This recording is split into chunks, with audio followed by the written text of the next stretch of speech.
Jack here again, back with another video, but this time a little bit differently. Not going to be focusing on a particular running topic or anything, but more just a general update on my life, I guess, as well as the channel going forward too, because at the moment there seems to be a lot going on in my life. To paint the picture, I guess I'm been dealing with or have almost finished, or not really finished, but I guess have been working on 4 distinct projects, I guess. The first one is starting a new job, so I'm excited to be announced as the head coach of the Indigenous Marathon Project. So that was the the program that I ran in 2023 that allowed me to run the New York City Marathon and have my life changed in ways that I couldn't dream possible. Going on to complete a further 3 marathons and soon to be running my 4th. It's just such an amazing and full circle moment being able to give back to a program that has given me back so much too as well. So we'll go into that project, I'm calling them projects for this video, into a bit more detail once I go through the other 3 remaining projects. Second one is obviously Tokyo Marathon training, and it's funny, I'm actually recording this video before I do my Tokyo Marathon strategy because at this point in time, I've got too much on my plate. I'm just being completely honest here. Anyways, getting into literally taper week now, finishing week 1 of taper, so week 11 in total for training. Body is feeling pretty tired and sore still. Like I've noticed a little bit of energy coming back, but still, yeah, I think going into this second last week of training, we'll start to notice my body feeling a bit more fresh. Will admit though, my plantar fasciitis is still quite painful, so it's likely that I'm going to be running with a little bit of pain during Tokyo Marathon. Haven't noticed the pain to be too much during my long runs and training, but it's usually throughout the day when I'm just walking around and noticing a bit of like tightness and pain in that heel region as well. So again, biggest reason that came up was due to the sudden increase in my mileage. Despite all the chaos that I'm managing with these 4 projects, I've still completed a majority of my training sessions. The only things to really drop off in this last couple weeks since starting my new job was having my strength sessions kind of fall off a little bit. Hoping in this second last week, getting into the gym at least once for a final strengthen and tune up before Tokyo, because I do notice, having missed the gym for a couple weeks now, the body is a lot sorer than what it normally is. So it just goes to show strength training is such an important part to the running puzzle, and if you're wanting to do marathons like I am. Third project, and I can say that this one is 98% complete, was actually moving my brother into his new place here in Melbourne.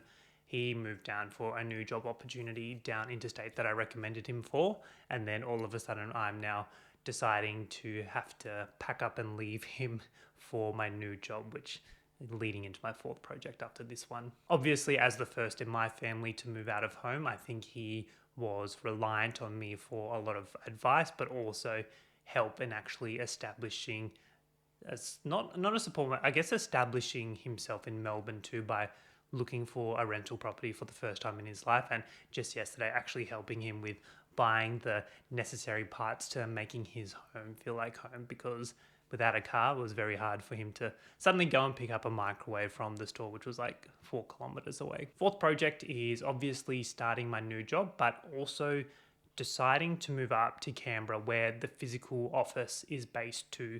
Despite having a majority of staff working from across the country, I feel like in my role as head coach, going to be training up 12 amazing individuals to run the New York City Marathon later this year.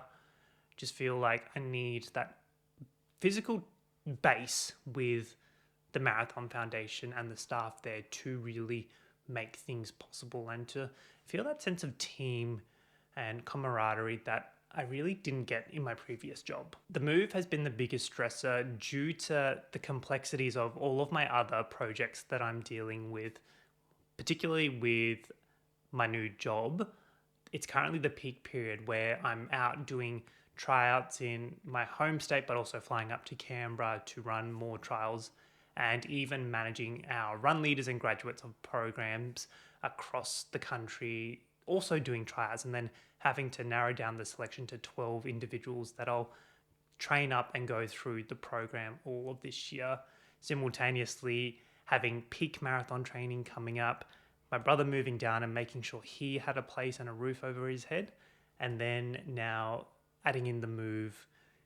Just literally, it's 2 days after I land back from Tokyo when the moving truck gets here. So it's all just kind of condensed into one big storm, I guess. And during this chaotic period in time, it's also made me reflect on having to prioritize stuff that is most important to me.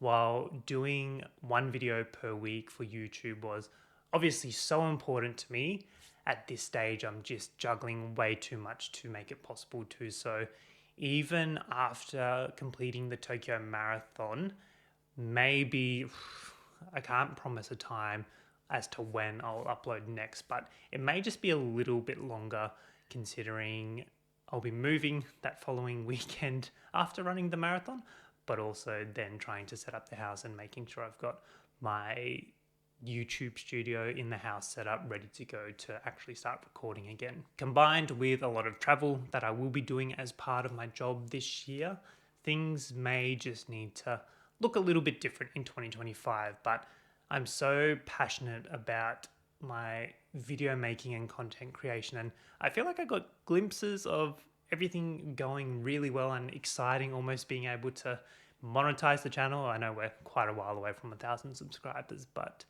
yeah, just keeping on plodding along, because I feel like YouTube is very much a long-term journey, and I know from experience running 2 previous channels too, like success doesn't happen overnight. And I think this is a credit to, I think this is my 3rd year on this channel actually creating content. Well, the cog hasn't quite spun and found too much traction just yet. Like, I'm still happy with consistently putting out content, but might just have to give that a little bit of a break now as I readjust to these new things that will be my life going forward in 2025.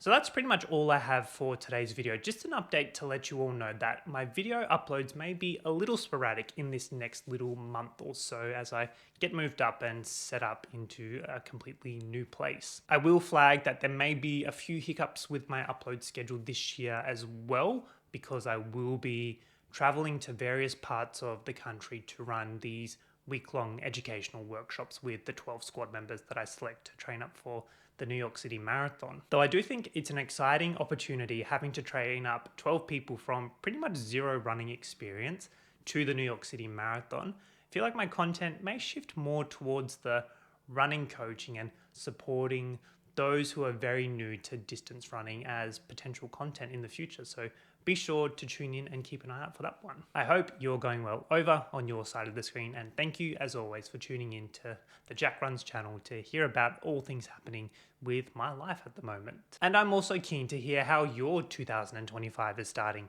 Is it chaotic? Is it smooth, easy sailing? Or is it just completely unexpected and not what you thought? I'm Jack, and I'll see you next time. Catch up.